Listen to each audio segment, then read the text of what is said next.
you doing today? Alright. Do you have any ID on you? Getting calls of suspicious people again, so Would that I know be you're over there by the library, so... Would that be a misdemeanor or a felony? What? Suspicion. Well, you're... Because according to 34285, right, 3.5, I'm not. Now you're on private property, though. No, this is a sidewalk. But you were over here earlier. No, I was not. Okay, that's what they're... The camera doesn't lie. Okay. Well, I don't know. Are you going to let me see your camera? So according to this... Are you going to let me see your camera? No. Okay, so I don't know. Not against theirs, right? Not unless you're going to arrest me for something. You have your ID on you? This code right here, specifically, yes. It's 35285.3.5, right. Failure to ID. It only says I have to ID if I'm being charged with a crime. Do you suspect me of a crime? Yeah, trespassing. I need. What's your reasonable, articulable suspicion? ID? What is your reasonable, articulable I'm asking you for ID. suspicion? I'm asking you for ID. What is your reasonable, articulable suspicion? I'm not under any requirement. What's that? That's my Fifth Amendment right. What's that got to do with I'm invoking it to remain silent. I'm not going to waive it. Oh, okay. I'm not going to speak to you without my lawyer at this point. Well, you want to call him? I don't answer questions. See, now you don't want to talk to him. I'm going to read this, okay?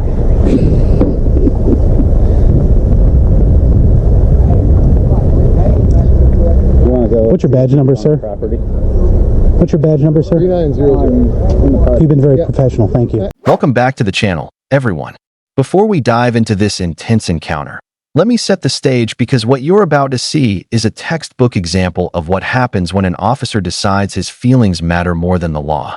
This interaction kicks off with something we've seen far too often, a vague, unverified, suspicious person call, the favorite tool of officers who want to initiate an ID stop without legal justification. But here's the twist. The man they're dealing with knows the law better than the officers enforcing it. And he's not backing down. In today's breakdown, pay attention to every time the officer shifts the goalposts, misstates the law, or tries to twist a legal requirement that doesn't exist. Notice how the officer leans on intimidation tactics, vague claims of trespassing, and emotional appeals about safety, yet never once provides actual reasonable articulable suspicion of a crime. And trust me, things escalate quickly when the auditor invokes his Fifth Amendment rights, cites the law accurately, and exposes the officer's shaky claims point by point. We've got contradictions, power struggles, and a slow unraveling of authority when the officer realizes he's dealing with someone who actually knows their rights. Stick around to the end, because this situation takes multiple turns, and the final exchange is something you do not want to miss. Let's get into it. See, like I said, the complaint we had was using video in cars in here. What's your name, sir? Here. What's your badge number? 6671. Are you ILEA certified? Yes. So you would know about asking for ID.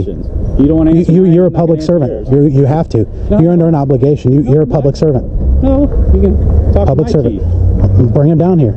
I'd love to. You can talk to him. Okay, I'll go there next. Stop in it right down the road. Yeah, I'm not going to go in the building, but if he wants to come outside, that'd be great. That's a public building. You can't go to the lobby. Well, this is a public building. I mean, But it's also private property. it uses government resources. But it's also but private if they said I'm over here, this is still public access. You realize that? Private property. Look, Property, they can say handicaps. that. Nobody's come out here and said that, and I have to be given the right to leave. Nobody's come out here and asked me to leave. If you're going to say for trespassing, if you're going to say trespassing, I have to be given the right to leave. Nobody's asked me to leave. Well, when I was talking to you earlier, Yes, sir. it was a little unusual because we don't have someone walk around video, so just out of the ordinary. Why I was down there earlier, so I haven't been in to talk with them there, but it could be that they're a little bit afraid to come out because you never know these days what'll happen. What do you mean what'll happen? I have a Nikon, not a Canon. I understand, but but I'm just saying, how they, people doing things nowadays. You don't know if somebody's got a weapon on them, if they're gonna. I'm totally unarmed. Okay. I mean, I'll give you that. I mean, I have no weapons on me whatsoever. Because sometimes people do a lot of research, before they. That's why. This is Division of Family Resources, not to mention the WIC building. Oh, This is a government entity. If they rent space out of here and they have a public parking area, it's public. Well, it's public access. Yeah, public access, which means I have a right to be on it if I need to be on it. If I have it, if I want to walk through here. Right here is where the tension really starts to show. The officer cites a code number incorrectly, gets corrected, then tries to pivot by claiming the man is on private property. This kind of scramble is extremely common when officers realize they don't actually have legal grounds to demand ID. What's important is that the civilian stays calm, cites the exact statute, and asks the officer the only question that matters. Do you suspect me of a crime? Notice how the officer refuses to answer directly. Instead, he hints at trespassing, but without establishing who owns the property, whether the public is excluded, or whether the man was given notice to leave. This is a classic tactic. Create confusion, delay, and hope the citizen folds. But this guy does not fold. And walk around and do the horseshoe, that's fine. That's my business to be on here to see if the WIC office is maintaining their property. Okay. If the taxpayer dollars is getting the trash out of here, making sure it's not, I mean, there's not enough parking. Everybody's parking on the streets. Everybody's parking where they're not supposed to be parking. So if I wanted to walk through here and count all the parking spaces, nobody can tell me no. I have business on the property, if I was even on the property, which I was not. You stayed on the sidewalk? Other than when a guy was walking with his child, I entered the public easement area over on this side. There, yeah. Okay. Yes. I've never where you're standing. Right. I know, but you understand. Over on this side. There, yeah. Okay. Yes. I've never where you're standing. Right. I know, but you understand, he just asked you for ID to know who you are, so we know you're not a convicted felon, criminal, anybody that would have bad intentions. Well, I mean, how do I know you're not? Well, because I am in uniform. Well, that doesn't mean you don't have any internal affairs investigations upon you or him for criminal activity. Right. Okay. Well, we wouldn't be working the street if we had criminal activity suspicion. I have no idea. I don't know what your policies are. Okay. I know you say you're not from around here, so. So you from Indiana? Yeah. Okay. Okay. See, I mean, yeah. It's just what I'm saying is we would be gone already. Just show an ID. You're legit. Everything's cool. We're out of here. But I haven't broken a law.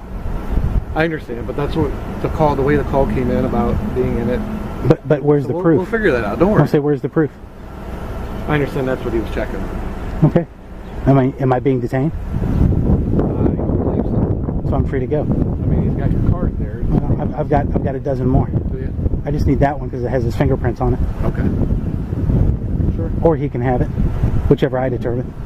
Yeah, it's your card, so. But I'm not being detained. I'm not detaining you, no. Is he detaining me? He didn't say he was, so it's kind of. And the other guy, where's the red vehicle? This moment is worth highlighting. When the man asks for the officer's badge number, the tone shifts. Suddenly, the officer becomes noticeably more polite, something we often see when accountability is forced into the conversation. The auditor then clarifies the complaint, and the officer reveals that the call was based on videoing cars. That alone is a huge red flag. Photography from publicly accessible areas has been repeatedly upheld by courts as a protected First Amendment activity. Yet the officer treats it as suspicious. This is a great example of how law enforcement often relies on uninformed callers to justify questionable stops. But someone is filming isn't a crime, and the auditor knows. Fire commissioner, you just guys allow him to park all over the sidewalk whenever he, kind of like this guy, to block the sidewalk. I noticed down there at the fire station, him and another vehicle block. The red one? Yeah, they block. I mean, I'm handicapped, so they block the pedestrian throughway so that way citizens have to walk in the street. I've seen that. I know what you're talking about. I mean, not only that, but this guy did it too when he pulled up to go talk to him. Oh, you even got that on footage. This guy, the canine unit. Okay. Yeah, pulled in sideways, backed in. I don't know who started that down there. Gosh, that's been ever since I've been here. The fire chief has always pulled. I don't know why they like to park in that front. So they're exempt from the law. Well, that's the whole thing. Is there's not. It's a whole driveway out. The sidewalk's not. You know what I'm saying? Right. It's like tapered. This. Yeah, it's tapered. Yeah. Yeah, it's kind of. But it's still a pedestrian throughway because there's no garage door in the way. Not in front of the. Right. Not in front of the. Right. Thing, Thank you, sir. Am I being detained? We're just waiting to see if they want you no trespass. So am I being detained? You are till they tell us. What crime do you suspect me of committing? What did I just tell you? I'd like your supervisor out here. Call a supervisor because you're illegally detaining me. You cannot show me what I'm doing wrong. Are you illegally detaining me? We'll find you. Well, I'm in a am I holding you? I'm a bright freaking vest. Of course you're going to find me. Am I holding you? I'm asking if I'm being detained. Am I holding you? Am I being detained? Am I detaining you? Am I being detained? Am I detaining Or you? am I free to go? Bye. If I'm free to go, I'm free to stay, right? Bye.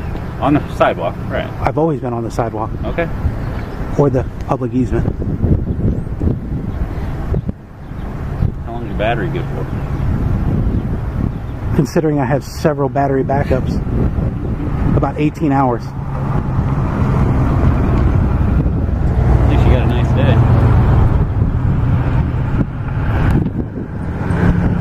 Here we see another common rhetorical move by officers, the "you never know these days" argument. This emotional framing is used to justify otherwise unlawful investigations by implying that filming equals danger. The civilian expertly counters by calmly stating he is unarmed, yet the officer still leans on hypothetical scenarios instead of law. These kinds of narrative tactics often appear when officers realize their legal footing is shaky. Instead of citing statutes or articulating suspicion, they lean on fear. But legally, fear or discomfort is not reasonable articulable suspicion. It's a feeling, not a fact, and it holds no weight in court.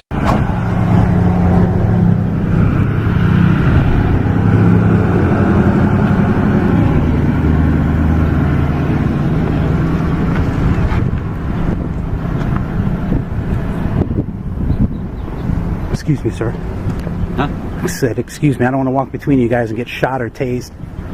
Well, I guarantee I'm gonna go we're that not gonna way. Shoot at each other with you walking. between Well, I us. just want to make sure I'm giving you notice because I want to see if there's any emergency lights on. Plenty path there. Emergency lights. Yeah, I mean, he's well. A lot of times the officers, no lights in the front, emergency lights in the rear. He doesn't have any emergency lights. He's parked in a no parking area. I just want to see. No parking sign. You tell me. See a no parking sign. Okay. I do see him blocking the driveway though. The entry Where? right there on the curve. If I was parked there, I'd get a ticket. But I don't see the emergency. Okay. All right. Well, they don't want you on the property, so as long as you stay off the property. Well, you're good. don't shoot anybody, don't tase anybody, and don't sick your dog, and don't beat your wife either.